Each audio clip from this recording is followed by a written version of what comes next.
Namun kita mengkhawatirkan ada kios-kios kecil atau agen-agen kecil itu yang mengambil barang dari toko di ID ini, dia menjual dengan harga yang lebih di kampung-kampung.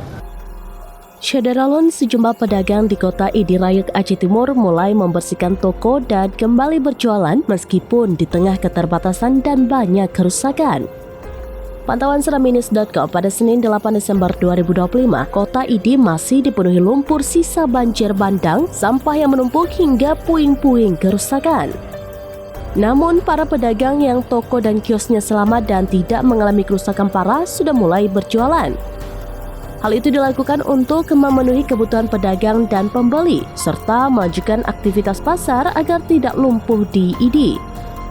Salah satu pedagang kelontong UD Sudirman, Maulidin, menjelaskan bahwa tokonya sempat tutup hampir 2 minggu lebih karena dikepung banjir serta beberapa barang hanyut. Kini ia mulai membersihkan tokonya dan membersihkan barang dagangan yang selamat.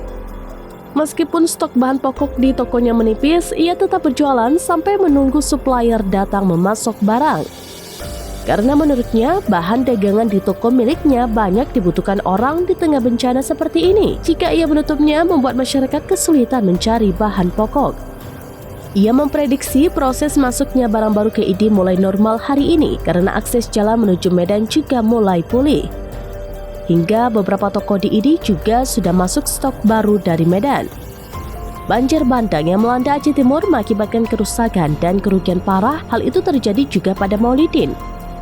Akibat banjir bandang, ia mengalami kerugian 20 juta rupiah dari stok barang yang rusak dan hanyut dalam banjir. Maulidin menjelaskan, meskipun banjir melanda dan bahan pokok menipis saat ini, karena banyak supplier belum datang untuk memasok barang, ia tetap menjual dengan harga standar, tidak di atas harga eceran tertinggi atau HET. Kecuali saat stok barang yang diorder usai banjir masuk dengan harga tinggi, ia terpaksa menaikkan sedikit. Lebih lanjut, ia meminta pemerintah daerah untuk segera membersihkan puing-puing sisa banjir dan mengangkut sampah dari kota ID yang sudah menumpuk agar aktivitas kembali normal dan tidak terganggu oleh bau busuk. Harga belum mengenai ini. Harga kamu lagi Tanggal tuh. cuma lagi biasa kecuali nak kecuali dong biasa muka bono di pom dong 6 deh sebelum banjir karena dong water baru dong 6 deh dong tak ada jauh cocok cocok kan Dari suppliernya. kan dong 6 tu 7 deh dong tak 70 cocok kan jadi biasa kan. Tapi watekan supplier kan normal nanti bisa geser loh. Yang tergantung awak agen. Ya, ya. Punya agen Uglo dia biasa, kamu tak dia biasa.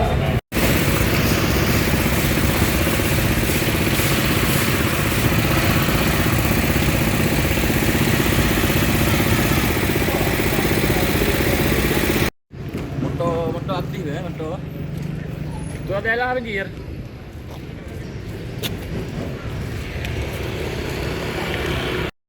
Kita sudah masuk tadi ke beberapa toko milik pedagang. Sudah kita pastikan mengenai dengan harga barang, terutama di pusat kota ID, mereka menjual dengan harga yang normal, yang standar. Namun kita mengkhawatirkan ada kios-kios kecil atau agen-agen kecil itu yang mengambil barang dari toko di ID ini, dia menjual dengan harga yang lebih di kampung-kampung. Ya, ini kami minta kepada masyarakat untuk melaporkan kepada kami, ya, atau bisa langsung datang ke posko di Pendopo ID untuk melaporkan alamat di mana, siapa yang menjualnya, kemudian harganya berapa, satuan barang itu apa, untuk bisa ditindaklanjuti oleh tim nantinya. Nah, kalau di ID sementara waktu kita sudah himbau, sudah sosialisasikan kepada masyarakat untuk dijual harga sesuai dengan harga standarnya. Nah, kedua, kami bersama Pak Kapolres, Pak Dandim, dan semua rombongan meninjau kondisi pusat kota ID pasca banjir. Nah, sementara waktu ini sampah sudah berserakan semuanya, kita akan angkat, akan pindahkan sampah itu dengan membutuhkan waktu 1 minggu. Jadi dalam 1 minggu ini kami kirimkan alat berat, kemudian dam untuk membersihkan sampah-sampah di areal kota ID. Nah, nanti baru kita akan beralih ke persoalan perbaikan infrastrukturnya. Jika ada memang pedagang yang menjual harga di atas Ya, kita sudah jelas. Yang pertama kita keluarkan surat edaran, ya. Kemudian kemarin kami bersama menggelar konferensi pers. Sudah kita ingatkan. Nah, tindakan ketiga adalah itu langsung ditindak bagi siapa saja yang melakukan pelanggaran dengan menaikkan, memanfaatkan situasi yang ada saat ini. Tindakan itu seperti apa, Pak? Ya, diproses sesuai dengan ketentuan. Ya. Terima kasih, Pak. Dari pantauannya, apakah ada yang pedagang yang bertindak seperti itu, Pak? Iya, banyak laporan terutama di nomor hotline, kemudian di medsos-medsos di mana warga menyampaikan bahwa harganya terlalu melonjak tinggi. Tetapi saat kami konfirmasi balik siapa nama yang melapor, kemudian alamatnya di mana, mereka tidak menjawab itu. Maka oleh karenanya untuk memudah penindakan, tim yang bergerak nanti di lapangan, silakan sampaikan alamat yang jelas, ya. Kios mana, toko mana, alamat siapa, kemudian nomor pelapor itu nomor WA-nya apa. Nanti kami akan sumbernya itu akan kita samarkan. Ya, kita akan turun ke lapangan untuk mengecek kepastian itu. Download Tribun X sekarang. Menghadirkan lokal menjadi Indonesia.